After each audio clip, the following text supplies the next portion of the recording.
नमस्कार मित्रांनो, तुम्ही ज्या गोष्टीबद्दल अत्यंत खूप वेळापासून वाट पाहत आहात त्याबद्दल मी अत्यंत एक महत्त्वाचा अपडेट घेऊन आलेलो आहे. ते म्हणजे तुमचं फायनल मेरिट लिस्ट. तर खूप जणांचे काही ग्रेव्हियन्समध्ये फॉर्म असतील प्रोव्हिजनल मेरिट लिस्टनंतर. त्यांचं ग्रेव्हियन्स भरल्यानंतर फायनल मेरिट लिस्टमध्ये काय होईल? ज्यांचं ग्रेव्हियन्समध्ये नव्हतं त्यांचं काय होईल? फायनल मेरिट लिस्ट ही कधी लागणार आहे? लागली आहे का?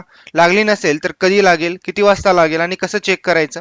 आणि फायनल मेरिट लिस्ट नंतर सीट मॅट्रिक्स काय असतं? या सगळ्या गोष्टी मी थोडक्यात तुम्हाला या व्हिडिओमध्ये सांगणार आहे. त्यामुळे व्हिडिओ शेवटपर्यंत नक्की बघा आणि द एम-एस-बी-टी गाईडला सबस्क्राईब करून हा चॅनल आपल्या मित्रासोबत नक्की शेअर करा आणि आमच्या टेलिग्राम सोबत जॉईन करा, जेणेकरून फास्टेस्ट अपडेट तुम्हाला भेटत राहील. तर सगळ्यात पहिल्यांदा तुम्हाला मी याच्याबद्दल अपडेट सांगतो की ज्या विद्यार्थ्यांनी ग्रीव्हन्स भरलेला आहे त्यांचं काय होईल. तर लक्षात ठेवा, जर तुम्ही ग्रीव्हन्स भरला असेल आणि ते जर ग्रीव्हन्स योग्य असेल तर तुम्हाला त्याच्यामध्ये रँकमध्ये थोडासा चेंज पाहायला भेटेल. जर तुमचे मार्क्स असतील किंवा बाकी असतील किंवा कॅटेगरी असेल काही असेल तर त्यांचं काय असणार आहे की डेफिनेटली त्यांच्या रँकमध्ये थोडासा कुठेतरी चेंज होऊ शकतो. आणि ज्यांनी ग्रीव्हन्स भरलेला नाहीये, जसं काही समजा की काही विद्यार्थ्यांचा असेल की ओबीसी मध्ये असेल, ग्रीव्हन्स मध्ये असेल, त्यांना थोडासा चेंज दिसेल. तर त्यांच्या चेंजमुळं ज्या विद्यार्थ्यांचं ग्रीव्हन्स मध्ये नव्हतं त्यांचंही चेंज होईल का?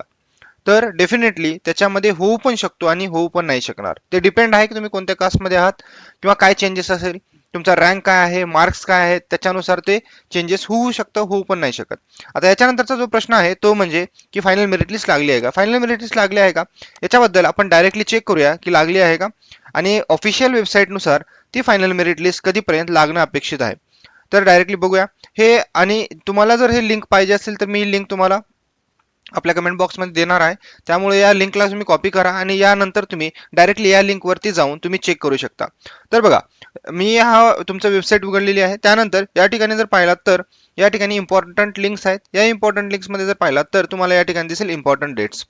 इम्पॉर्टंट डेट्समध्ये फायनल मेरिट लिस्टची डेट जी दिलेली आहे ते आपण अगोदर चेक करूया आणि त्याच्यामध्ये आपल्याला काही ऑफिशियल टायमिंग दिलेलं आहे का ते पाहूया. जर ऑफिशियल टायमिंग दिलेलं नसेल तर मी तुम्हाला एक असा एक टाइम सांगणार आहे की त्यावेळेस टेंटेटिव्हली मेरिट लिस्ट लागू शकते आणि त्यानंतर आपल्याला काय करायचं आहे ते पण मी तुम्हाला पुढे सांगणार आहे.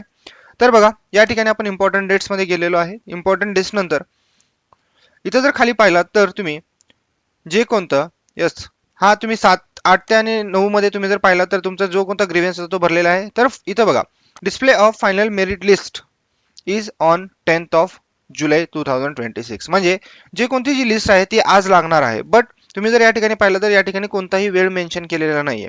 पण मी तुम्हाला या व्हिडिओच्या शेवटी असा एक टाइम सांगणार आहे की त्यावेळेस ती मेरिट लिस्ट लागण्याची शक्यता खूप जास्त आहे. आणि त्याच्या मागचं रिझन आहे की ते त्याच टाइमला खूप अगोदर वर्षापासून त्याच टाइमला लागते, त्यामुळे ते शक्यता त्यावेळेस जास्त आहे. तर बघा, याच्यानंतर काय करायचं विद्यार्थ्यांना फायनल मेरिट लिस्ट लागल्यानंतर काय करायचं आहे किंवा सीट मॅट्रिक्स हा सगळ्यात मोठा एक विषय असतो की ज्यामुळे तुमचे सीट फायनल होतात. तर ते पण तुम्हाला मी सांगणार आहे. पण त्याच्या अगोदर ते आपण बघूया की टेंटेटिव्ह मेरिट लिस्ट ही कधी लागू शकते. त्याच्याबद्दल मी तुम्हाला एक छोटासा अपडेट देतो, जे काही मला जसं आतापर्यंत मी पाहिलेलं आहे. तर एक त्याचा टायमिंग आहे, त्याच टायमिंगच्या नंतरच मेरिट लिस्ट लागते. त्याच्या अगोदर ती मेरिट लिस्ट लागत नाही. त्याच्या अगोदर ती जर तुम्ही चॅनल सोबत नवीन असाल तर चॅनलला आता सबस्क्राईब करा, आपल्या टेलिग्राम चॅनलला जॉईन करा आणि आपल्या मित्रासोबत हा नक्की व्हिडिओ शेअर करा. तर चला बघूया टायमिंग काय असेल. माझ्या मते हा जो लिस्ट लागण्याचा जो वेळ असणार आहे तो डेफिनेटली संध्याकाळी 5च्या नंतर असेल, जसं मला वाटतंय. कारण मी याच्या अगोदर ती तुम्हाला माझा जो प्रोव्हिजनल मेरिट लिस्टचा जो व्हिडिओ होता त्याच्यामध्ये पण मी सांगितलं होतं की संध्याकाळच्या टाइमला लिस्ट लागू शकते 5-5:30 नंतर. त्यामुळे यावेळेस पण हा चान्स जास्त आहे की 5-5:30 नंतर लागू शकते. आता याच्या मागचं कारण काय आहे तर खूप साऱ्या विद्यार्थ्यांचे ग्रीव्हन्स असतात, ते त्यांच्या सिस्टीममध्ये अपडेट होणार आणि त्यानंतर मेरिट लिस्ट लागणार. आणि जर समजा 5 नंतर जर नाही लागली तर ह्याची शक्यता खूप जास्त आहे की ते खूप रात्री पण लागू शकते. असं काही वेळेस खूप वेळेस झालेलं आहे की ती 5-5:30 ला न लागता रात्री 10-10, 11-11, 12-12 वाजता पण लिस्ट लागली आहे. काही वेळेस असं झालंय की ती लिस्ट एक दिवस पुढे पण गेलेली आहे. त्यामुळं हे अपडेट तुमच्यासाठी खूप महत्त्वाचं आहे. जर व्हिडिओ आवडला असेल तर आपल्या मित्रांसोबत नक्की शेअर करा आणि आपण भेटूया पुढच्या व्हिडिओमध्ये, ज्याच्यामध्ये आपण पाहणार आहोत सीट मॅट्रिक्स काय असतं आणि फायनल मेरिट लिस्ट नंतर आपल्याला काय करायचं आहे.